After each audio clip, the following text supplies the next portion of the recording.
प्यार से कहना धन गाजी। सिर्फ वो प्यार का रंग चढ़ता है जो इस परमात्मा से हो जाता है इसको देखने के बाद। तो ऐसे भाव से युक्त भक्त अपने जीवन के जब हर पल को जीते हैं तो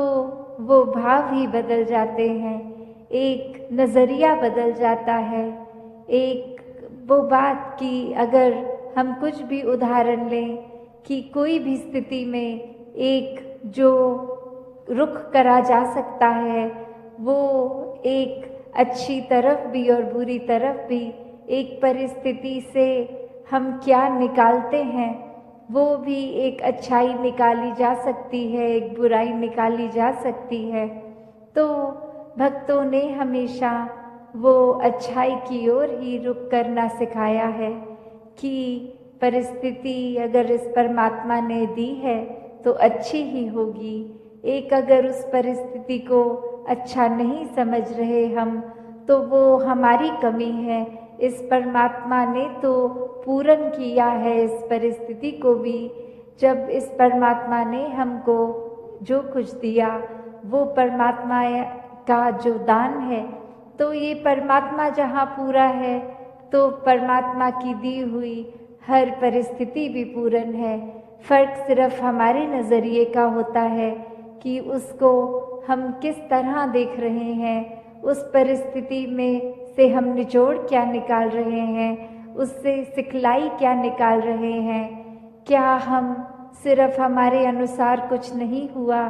तो उसके वजह से इस परमात्मा को ही कोस रहे हैं, या ये भी मान रहे हैं कि ये ही हमारे लिए बेस्ट है और कैसे इसमें वरदान छुपा हुआ है। तो एक ये नज़रिया भक्तों ने हमेशा से जो जिया कि आध्यात्मिक पहलू अपना हर किसी ने जहाँ एक बहुत ही उस नज़रिए का बनाना है कि जीवन में ये शरीर मिला है, ये मटीरियलिस्टिक वस्तुएं मिली हैं, घर बार रिश्तेदारी बहुत कुछ मिला है, तो क्या इसी में पूरा समय रहकर इस परमात्मा के लिए समय नहीं निकालना, या फिर एक चुनाव अपना है कि इस परमात्मा के प्यार के रंग में ऐसे रंगे जाएं कि कोई दुनियावी रंग फिर छू नहीं सकता। ये पक्के का रंग, ये एक हर समय रहने वाला रंग, और इस रंग को जिसने भी अपने ऊपर लगाया वो हमेशा के लिए आनंदित हो गए। एक जीवन हर समय के लिए झूम झूम के जिया गया। और वो फिर बात कि भक्तों के जीवन में भी विपरीत परिस्थितियां आईं तो भी उन्होंने कभी इस परमात्मा से विश्वास नहीं तोड़ा। तो बात वही कि परमात्मा के प्यार में जो रंग जाते हैं वो खुद ब खुद बदल जाते हैं। एक सामाजिक रूप से चाहे रहन सहन वैसा ही रहेगा जैसे ये परमात्मा के प्यार से पहले का था, वो एक शक्ल आकार सब सेम रहेगा। सिर्फ और सिर्फ जो बदला जाएगा वो मन के भाव बदलते हैं। तो ऐसा ही बदलाव हर किसी के जीवन में मुबारक बदलाव होता है कि ये एक संसार में जितने भी अलग अलग प्रकार के चाहे इंसानों के साथ मुलाकात होनी, और वो एक अलग अलग कल्चर बैकग्राउंड, दिखने में अलग, खान पान अलग, सब तरह से वो एक डाइवर्सिटी रूप, और कैसे वो होने के बावजूद भी सब परमात्मा के साथ जो एकत्व के बंधन में हैं, तो हर एक को एक दूसरे में परमात्मा ही नज़र आता है। और कैसे फिर एक ये एकत्व ही दिल पे हर समय का, और उससे फिर कोई किसी में फ़र्क नहीं दिखता, कोई ऊंच नीच जाति पाति प्रांति कुछ भी फ़र्क नहीं, सब अपने हैं, सब ही पूजनीय हैं। तो कैसे ये परमात्मा का वास तो पूरी सृष्टि के कण कण में है, और वहीं जो हर किसी में भी, और यही परमात्मा को देखना ब्रह्म ज्ञान है कि इस परमात्मा को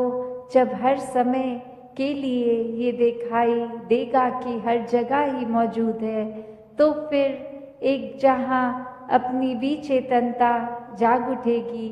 एक जो सच्ची दात है, जो भक्तों ने युगों युगों से समझाई है कि दुनियावी एक दौलत तो आज है कल नहीं, इसने बदल जाना है, एक माया का रूप बदल जाना है, घर परिवार सोसाइटी सब बदल जाएगा, पर सिर्फ और सिर्फ एक चीज़ जो अपनी जगह में कायम दायम शुरू से थी, अभी भी है और ये संसार खत्म होने पे भी रह जाएगी, तो वो बस ये परमात्मा, ये निराकार है। तो इस निराकार को पहचान के जीवन में जहाँ फिर वो समझ भी आ जाती है कि जो कुछ इस निराकार ने दिया है उसका सदुपयोग ही करना है, किसी के नुकसान का कारण अपने आप को या किसी वस्तु को नहीं बनाना। मन में भाव हर किसी के लिए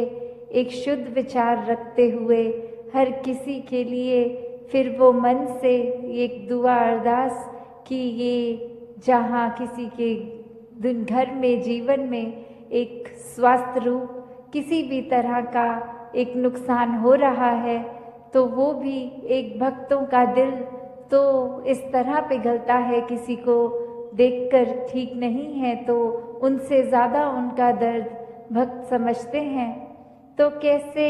ऐसे वाले जीवन को मुबारकबाद जीवन कहा जाता है। ये एक परोपकारी जीवन होता है, अपने लिए सेल्फ सेंटर्ड होके, सेल्फिश होके, ये अपने ऊपर केंद्रित नहीं, पूरे संसार की भलाई के लिए भक्त अपना जीवन लगा देते हैं, पूरी ह्यूमैनिटी, पूरी मानवता के लिए ये संसार में आकर। तो कैसे जहाँ एक मन में भी भाव होते हैं कि ये एक समान अगर नहीं भी कोई दिख रहा पर सब ही एक है, तो भाव वही कि भक्तों ने युगों से ये जो संदेश दिया है कि कैसे इस परमात्मा को जानकर फिर अपने जीवन में बदलाव आ सकता है, ये जीवन बहुत ही सहज जिया जा सकता है, ये मन एक स्थिर करके हर समय रखा जा सकता है। इस स्थिर के साथ नाता जोड़ लिया तो मन भी स्थिर। ये एक दुनियावी आंधियाँ आती भी हैं अगर, तो वो कुछ पीस ऑफ माइंड, ये चैन और सुकून दूर नहीं कर सकती। फिर तो हर किसी एक अवस्था में ही लगता है कि ये बहुत ही अच्छा समय निकल रहा है, अगर कुछ है भी तो ये परमात्मा ने बहुत जल्दी काट देना है। तो कैसे एक जीवन में हर कोई इस रंग में ही रंगा रहे, तो हर किसी ने अपना जीवन एक सुखमय जीवन बनाना है। तो इस निराकारी से भी हर तरह के ये जो हमें इनपुट्स मिल रहे हैं, तो क्या हर एक चीज़ सीख लेना समझदारी है? एक भलाई उसमें है क्या? नहीं। एक फिल्टर की जो बात होती है कि क्या चीज़ देखकर भी अनदेखी करनी है, क्या चीज़ों को अपनाना है, किसको छोड़ना है, वो चेतनता की बात है। और ये चेतनता ब्रह्म ज्ञान से जहाँ एक आत्महत्या के जीवन में, एक ये स्पिरिचुअल लाइफ में, तो हर समय ये बहुत ही अच्छा माध्यम, ये टूल। पर एक और बात भी देखी जाए कि अगर हम कोई दुनियावी, कोई मटीरियलिस्टिक अपनी रिस्पॉन्सिबिलिटी, कोई काम काज भी कर रहे हैं, कुछ भी कर रहे हैं, तो उसमें भी चेतनता होनी बहुत ज़रूरी होती है। चाहे वो अक्सर छोटा सा एग्जाम्पल ड्राइविंग का भी, कि सड़क पे होते हैं तो अक्सर वही पंक्ति बार बार नज़रों के आगे आती है कि सावधानी हटी दुर्घटना घटी। तो ये हर समय चेतनता की बात है कि कहाँ पे हैं हम इस समय, वो एक एक पल का हमें होश, वो खबर, उस पल में ही रहें, वरना तो सोच एक सेकंड लगता है इधर उधर भागने में, ध्यान भटकने में। तो कैसे जहाँ उपस्थित है शरीर वहाँ मन को भी उपस्थित रखना है और ये चेतनता हर समय की जीवन में हो। तो फिर बात वहीं आती है जहाँ से हर बात की ही शुरुआत है। ये परमात्मा, ये निराकार, ये जो बेरंगा है, इसके एहसास में हर समय रहना एक पॉसिबल है। एक हर एक पल इसी के एहसास में जीना संभव है। और ये कोई बहुत कल्पना की कोई किताबी बातें नहीं हैं। हर कार्य करते हुए इसके ही एहसास में अगर रहा जाए तो ये परमात्मा हमारे जीवन में और गहराई से उतरता है। कैसे फिर जहाँ बात अभी जिक्र भी अहंकार का हुआ कि कैसे फिर मन हमारा अक्सर इतना ज़्यादा, किसी ने थोड़ी तारीफ क्या कर दी, वो ही बात में इतना अपने आप को श्रेष्ठ मानते हुए एक ऐसी विचारधारा के अंतर्गत रोज़ जीना उठना खाना बैठना शुरू कि अब हमसे श्रेष्ठ तो कोई नहीं। हर एक जीवन में हमने सोसाइटी में कुछ मान सम्मान पा भी लिया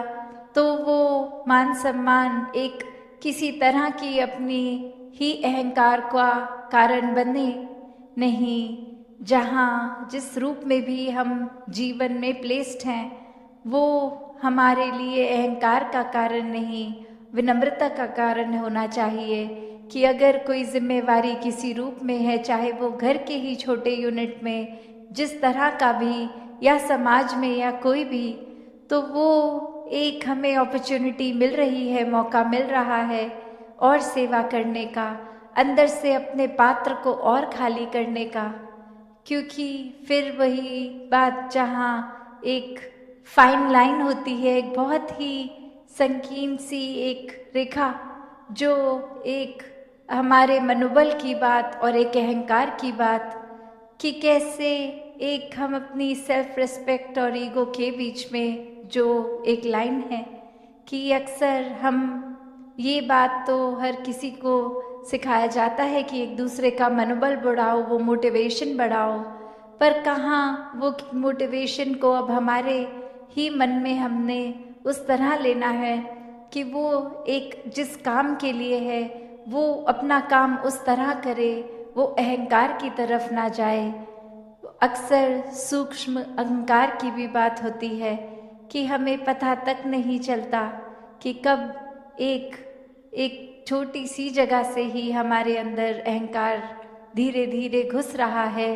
चाहे वो कोई बड़ा एपिसोड, कोई बड़ी घटना ना हो,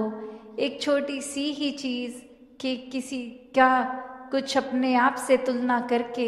हमने देखा कि उससे ज़्यादा अच्छे हो गए हम किसी बात में, और वहीं किसी के ना जताने पर भी खुद ही इस बात को मन में अहंकार के रूप में लेते जाते हैं, तो फिर ये अहंकार तो अपना घर बनाएगा ही मन में, और साथ ही ये परमात्मा उतना मन से जाएगा भी।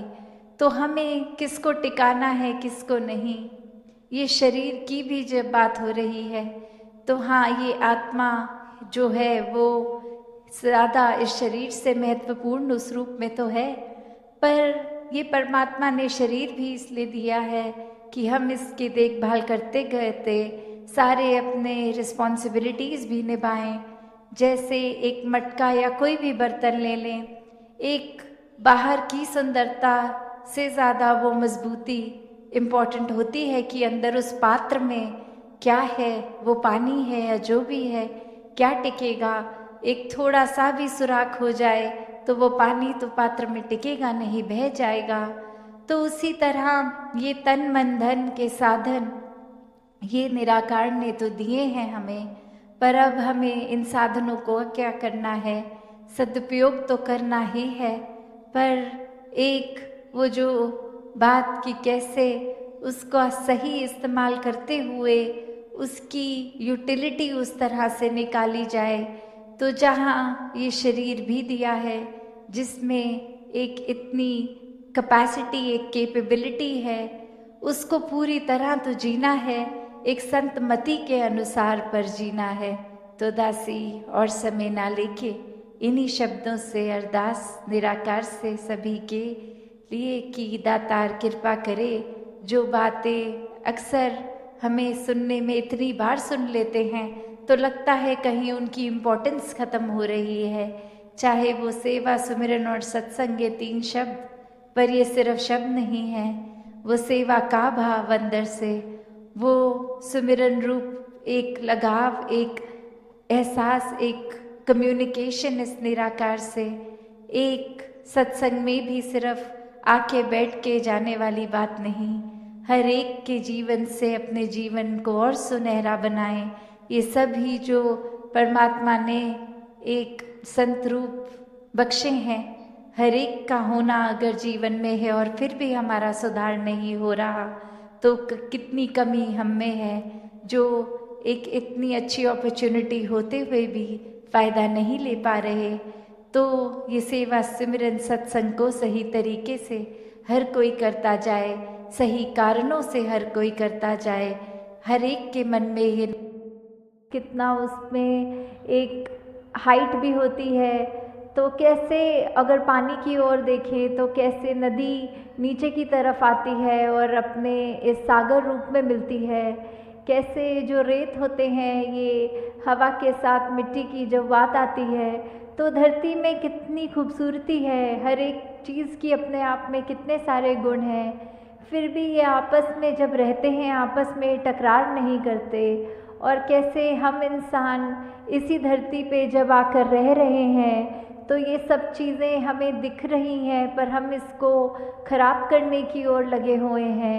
ऐसे ही अगर हम अपने मन की तरफ भी झांकें कि कैसे हम एक इसमें संसार में आए तो हैं, चाहे कोई कैसा है, किसी का हमसे फ़र्क है, चाहे कोई दिखने में हमसे अलग है, चाहे वो भोजन अलग तरह का खाते हैं, हम अलग तरह का खाते हैं, या कोई भी ऐसी बात जो हमको एक दूसरे से वो फ़र्क दिखाती है, तो हम अगर उस फ़र्क को फ़र्क की तरह ना देखें, हम उसको ये माने कि जैसे ये संसार में यूनिटी इन डाइवर्सिटी की बात है, ये जो भिन्न भिन्न प्रकार के जो फूल हैं उनकी अपनी अलग महक है, तो कैसे हर एक चीज़ जो दूसरे से चाहे कितनी भी अलग दिखती है उसकी रिस्पेक्ट इस तरह करनी, उसका सम्मान इस तरह करना कि ये बिल्कुल हम जैसा है, हमें तुच्छ भाव से नीचे दृष्टि से नहीं देखना, हमको उसकी जो भी खूबसूरती है, जो भी गुण है उस व्यक्ति में भी वो गुण सिर्फ ग्रहण करने हैं। तो कैसे ये ही वही उदाहरण कि चाहे पहाड़ है, चाहे नदी है, चाहे रेत है, तो ये सब चीज़ें जब आपस में एक दूसरे से अपनी तुलना नहीं करती या दूसरे को ये नहीं दिखाती कि हमारा काम तुमसे ज़्यादा इम्पॉर्टेंट है या हमारे अंदर ज़्यादा महत्वता है तुमसे, तो हम इंसान क्यों ये गलती कर जाते हैं जहाँ स्वयं को श्रेष्ठ मान लेते हैं। अगर उदाहरण के तौर पे हम अपने हाथ की ओर भी देखें तो हर उंगली दूसरी उंगली से अलग हाइट की है। अगर हम कोई कार्य कर रहे हैं तो जैसे अगर हमें कोई कुल्हाड़ी या कुछ पकड़ना है तो पूरी मुट्ठी का काम उससे आता है, अगर हमें भोजन करना है तो हमारी 3 उंगलियों का ही काम आता है, अगर हमें फ़ोन पे टच स्क्रीन पे मैसेज करना है तो वो सिर्फ अंगूठे से ही काम हो जाता है। तो हर चीज़, हर उंगली, हर कार्य एक अलग महत्वता है हर उंगली की। तो किसी ने अपने हाथ में ये हमें कहा नहीं कि देखो हमारा काम तुमसे ज़्यादा इम्पॉर्टेंट है। तो कैसे हम फिर भी एक कलाई से निकलते हुए ये जो भिन्न भिन्न दिखने वाली उंगलियां हैं हमारे हाथ में, ये जब एकत्व की तरह इकट्ठे एक हाथ में रह सकती हैं, दूसरे को कोई नीचा नहीं दिखाती, फिर भी जो अपना काम है वो पूरी ईमानदारी से करते हैं, तो ऐसे हम ये मनुष्य का शरीर जो हमारा है तो फिर भी हमारे अंदर वो मनुष्य वाले, मानव वाले गुण क्यों नहीं बस पाते? क्यों हम फिर भी, क्योंकि दूसरा हमसे एक हमारे जैसा नहीं, उससे भेदभाव मन में नफरतें लाद जाते हैं? क्यों हम एक सामने वाले व्यक्ति को ऐसे पूजनीय तरीके से नहीं देख पाते, उसकी मिनट मिनट में कोशिश करते हैं कि किसी तरह हम दुनिया के आगे उसकी बेइज्जती कर दें, किस तरह हम उसका इस तरह मजाक उड़ाएं कि अगला रोने को मजबूर हो जाए। तो ऐसे भाव हमारे मन में क्यों हैं? हम इस तरह उस व्यक्ति के अंदर, उसके दिल में ये परमात्मा जो बसा है उसमें हम चोट क्यों पहुंचाते हैं? तो हम अगर यही बात रखें कि किसी ने अपनी सबकी जो भी इम्पोर्टेंस है वो तो हर एक का कार्य, हर एक को यूनिक है, ये परमात्मा ने हर एक को बनाया है, हर एक की शक्ल अलग दूसरे से है। हालांकि ये जो फिंगरप्रिंट्स की भी बात आती है कि किसी का एक अंगूठे का निशान दूसरे से नहीं मिलता, परमात्मा ने तो हमें इतना खूबसूरत, इतना हमारे अंदर अलग अलग गुण बसाए हैं, तो फिर हम हर एक के उन गुणों को गुणों की तरह ही देखें, उससे नफ़रत करने के लिए, उससे कोई वैर विरोध की मन में भावना रखने के लिए उसको उस तरह देख के या नीचा नहीं देखें। कि कैसे धरती तो परमात्मा ने इतनी सुंदर बनाई है, इतना कुछ है जो हमको कार्य में उपयोग की तरह आता है, इस धरती से ही निकला हुआ, और फिर भी हम इंसान ये धरती को उजाड़ने चले हैं। और उजाड़ा भी हमने कैसे है कि हमारे ये मन से ही ये नफ़रत की बात जब आई, हमारे मन में अच्छे गुणों की बजाय जब हमने ये बुरी बातों पे ध्यान ज़्यादा डालना शुरू किया, तो ये बुरी चीज़ें हमारे मन में, दिमाग में, व्यवहार में इस तरह हावी हो गई कि वो चीज़ें हमारे कर्मों के अंदर अब इस तरह निकलने लगी कि आपस में हमने सिर्फ जहाँ मन में नफ़रत थी तो अब वो कर्म से, अपने हाथों से लड़ाई झगड़ा भी करना शुरू कर दिया। और कैसे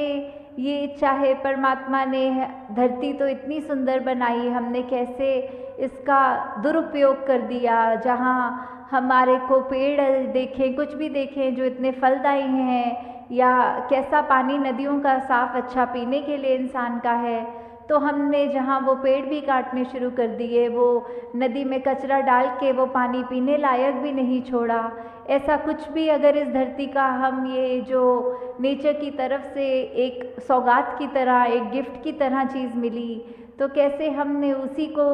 एक गलत रास्ते पे ले गए और हम कैसे उसको अपने सिर्फ हित देखकर और दूसरे की भलाई ना देख के सब उसमें उजाड़ने लग गए। और जो ये मानवीय गुण हमारे अंदर हैं, हमने तो वो भी नहीं देखा कि हम किस तरह किसी से व्यवहार कर रहे हैं। हम उसको अगर अच्छी तरह नहीं एक कंसिडर कर पा रहे दूसरे को, तो हमारा कोई ये भी हक नहीं कि उसको चोट पहुंचाएं। तो यही बात आ रही है कि सिर्फ ये परमात्मा ने तो अपनी तरफ से हमको इतनी अच्छी से अच्छी चीज़, हर कोई चीज़ अगर हम अपनी निजी ज़िंदगी में भी देखें कि चाहे हमारी आर्थिक स्थिति जो भी है, हमें एक घर मिला है, एक परिवार का प्यार मिला है, इतना सुंदर संसार हमारा उस घर के अंदर है, फिर भी हम आपस के मन मुटाव की बात करें, आपस में परिवार के कुछ हम 3-4 मेंबर्स ही अगर आपस में लड़ने लग गए, आपस में ही हम परिवार होने के बावजूद मन में नफ़रत रख पड़े, तो फिर ये इतनी सुंदर संसार जो हमें मिला है, या यही बात समाज पे वैलिड है, या जहाँ पे भी हम उठते बैठते हैं काम पे, तो वही चीज़ कि हम अगर अपने मन में दूसरे के लिए दया नहीं रखेंगे, करुणा नहीं रखेंगे, किसी ने कुछ ऊंच नीच हमसे बोल दी तो आगे से लड़ झगड़ लेंगे, और ना कि अपने मन को विशाल हमें जो बनाना चाहिए उसको हम तवज्जो नहीं देते कि मन को कैसे अपना बड़ा करें, दूसरे ने कह दिया तो कह दिया, अपना हम उसमें क्रोध क्यों अंदर लाएं, अपना हम उससे बदले की भावना क्यों लाएं। तो हमने जहाँ ये संसार इतना खूबसूरत है, वहाँ हमारी वजह से इस संसार में कोई बदसूरती ना आ जाए, हमारे कर्मों से हमारी ज़िंदगी खुश भी हो सकती है, और हमने अगर ऐसा कोई कार्य कर दिया जो हम अपना भी नुकसान करें, औरों का भी और इस प्रकृति का भी, तो हमें बहुत ही ये चेतनता हम सबके अंदर है, उस चेतनता का प्रयोग करना है। इस ब्रह्म ज्ञान जहाँ हमारे जीवन में ये रोशनी का कार्य कर रहा है, इस निरंकार प्रभु परमात्मा का जो एहसास कि हमारे अंग संग है, जब ये हमने जान लिया तो फिर हम जानबूझ के ऐसा कोई भी काम नहीं करेंगे जो हमारा भी नुकसान करे और अगले का भी नुकसान करे। फिर हम एक वो भाव हमारे ऐसे हो जाएंगे कि हम हर एक से प्यार करेंगे, हम हर एक के जीवन में थोड़ा किस तरह और उसका जीवन का